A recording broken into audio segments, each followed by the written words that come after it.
Lucio et sa femme, Yelri, ne s'attendaient pas à ce qu'on leur jette des pierres pour avoir annoncé la venue prochaine de Jésus à un groupe de population non atteint au Timor-Leste. Ils ne s'attendaient pas non plus à voir des anges. Les pionniers de la mission globale ont été envoyés dans les montagnes pour atteindre les habitants qui parlent la langue Fataloukou, l'une des 30 langues parlées par les 1,3 million d'habitants du pays. Le couple s'est lancé dans des marches quotidiennes de prière dans les 4 villages de son district. Après quelques temps, ils ont décidé de proposer des cours de soutien scolaire en mathématiques et en anglais dans leur maison louée. Les cours après l'école ont gagné en popularité et plusieurs enfants ont voulu rejoindre l'église adventiste du 7e jour. Mais les choses ont changé au cours du 3e mois.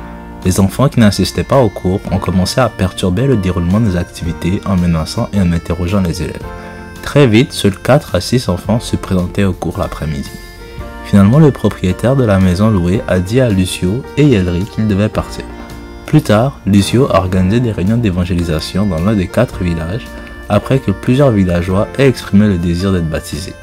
À la fin des réunions, presque tous les habitants du village étaient présents. Lucio et Yelri se sentaient pleins d'espoir. Mais ensuite, Lucio a été arrêté par une femme qui a dit qu'il essayait de convaincre son peuple d'aller à l'église en offrant de l'argent. En fait, c'était une fausse accusation. Aucun argent n'avait été offert à qui que ce soit. Abruptement, l'enseignante a frappé Lucio avec sa main. Son fils adulte a donné un coup de poing à Lucio. Puis, la mère et le fils ont ramassé des pierres et les ont jetées sur le pionnier de la mission globale. Aucune des pierres ne l'a touché. Alors qu'une foule se rassemblait, quelqu'un a menacé de tirer sur Lucio et a couru chez lui chercher un fusil. Des villageois amicaux ont protégé Lucio alors qu'il fuyait le village. 2 mois plus tard, plusieurs hommes ont commencé à lancer des pierres dans la tente de réunion.